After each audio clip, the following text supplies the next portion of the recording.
오늘 영상은 2차전지, 특히 리튬이온 2차전지의 원리를 쉽게 이해할 수 있도록 애니메이션을 이용하여 제작한 것입니다. 2차전지를 직접 제작하고 테스트하는 분들이 아니더라도 본 영상이 여러분의 배터리 관련 지식을 업그레이드하는 데 분명 도움이 되리라 확신하며 본 영상을 시작하겠습니다. 자, 이제 테크 트립을 떠납니다.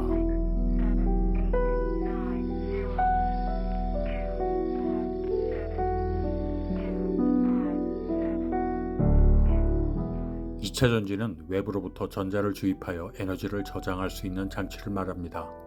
앞 문장에서 전자를 주입한다는 표현을 썼는데 그렇다면 전자를 받는 주체가 있을 것이며 그 주체가 바로 리튬이온입니다. 리튬이온 2차 전지라는 이름이 왜 그렇게 지어졌는지를 잘 기억하시고 본론으로 들어가겠습니다. 먼저 헷갈리기 쉬운 기본부터 익히겠습니다. 여기 리튬이온 2차 전지 하나가 있습니다. 당연히 양극과 음극이 있겠죠. 동양 철학에서는 우주는 음양의 공정과 조화로 유지된다고 설명합니다.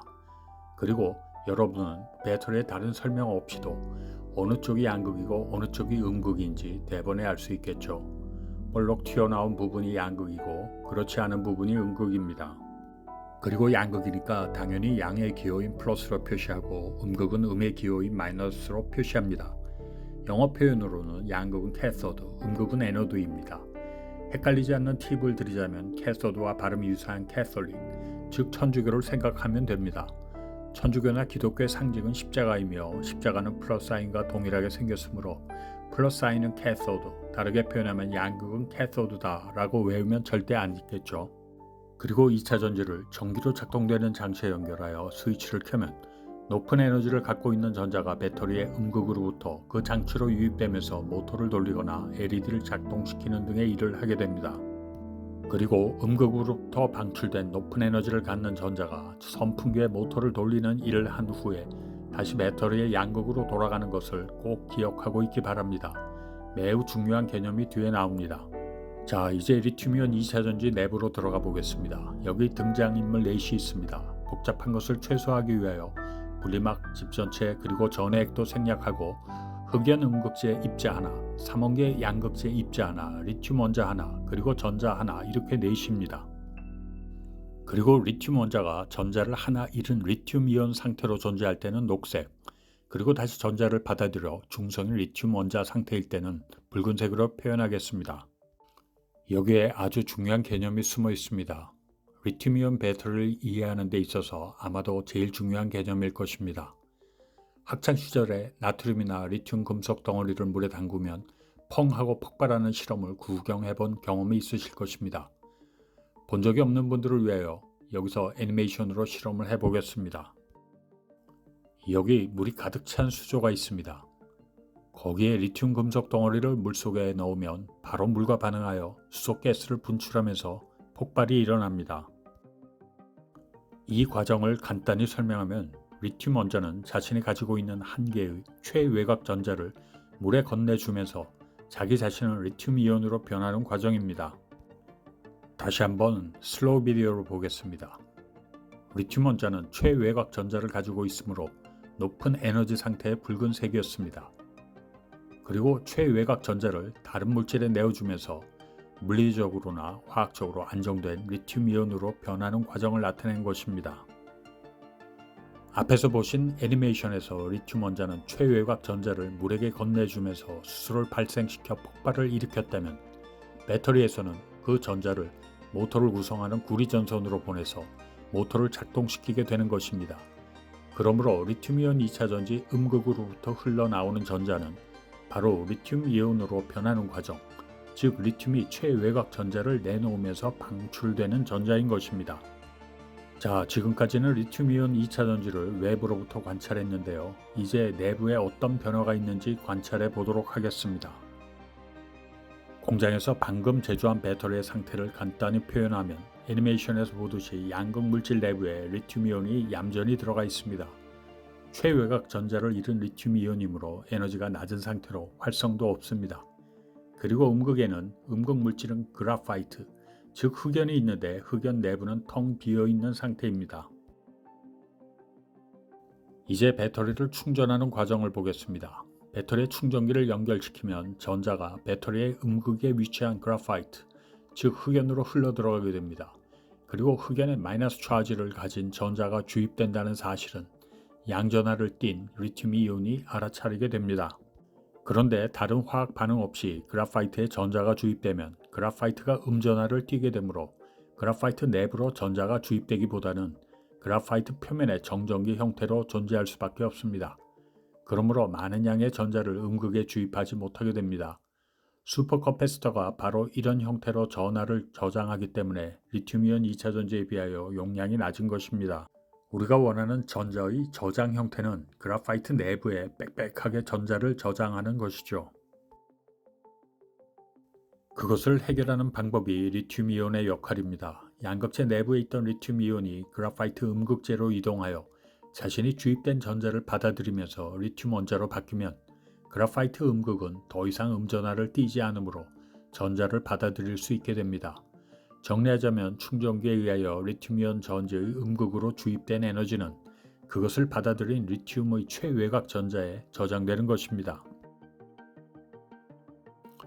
여기까지 이해하셨을 것으로 믿고 다음으로 넘어가겠습니다. 애니메이션에 나타난 구조에 몇 가지 문제점이 있는데 첫째 문제는 양극과 음극이 너무 가깝게 붙어 있다는 점입니다. 방전 상태에서는 문제가 없지만 완전히 충전된 상태에서 접촉이 일어나면 그것이 배터리의 폭발로 이어지는 것입니다.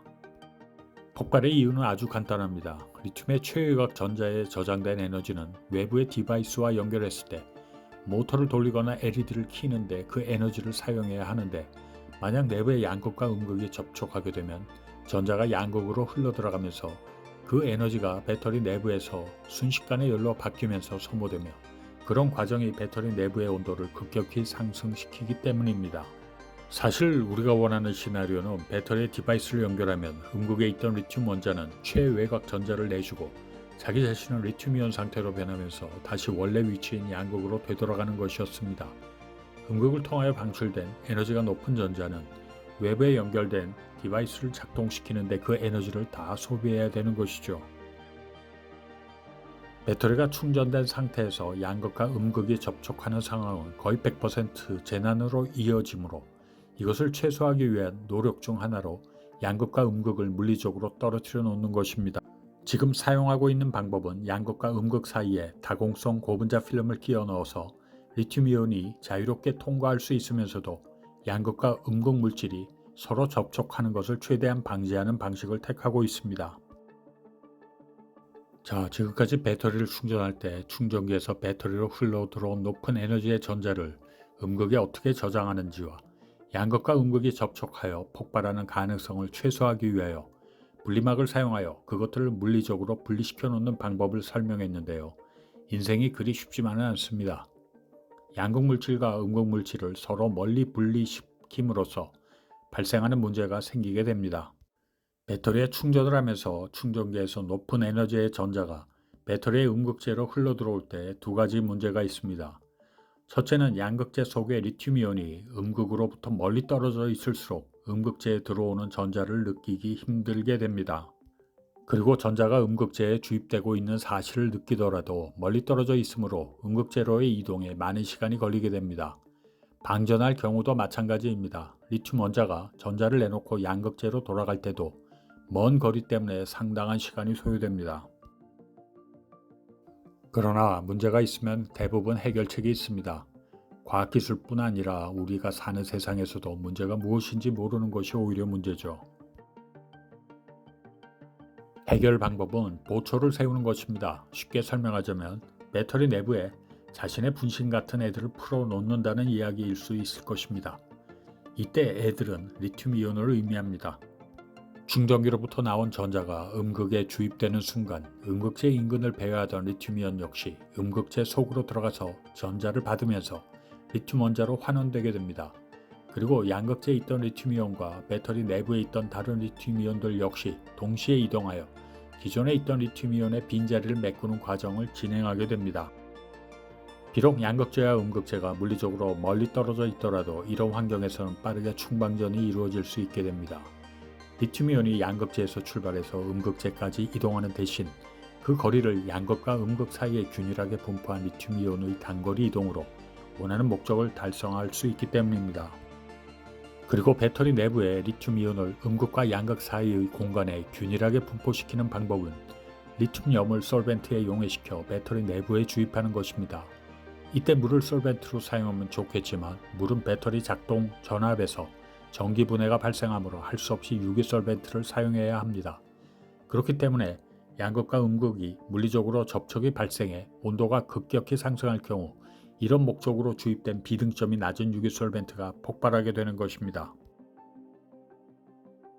전고체 전지 개발에 노력을 기울이는 이유가 바로 이것입니다. 발화점이 낮은 유기 솔벤트 대신 불에 타지 않으면서도 리튬이온을 이송시킬 수 있는 무기물을 사용하려는 시도입니다.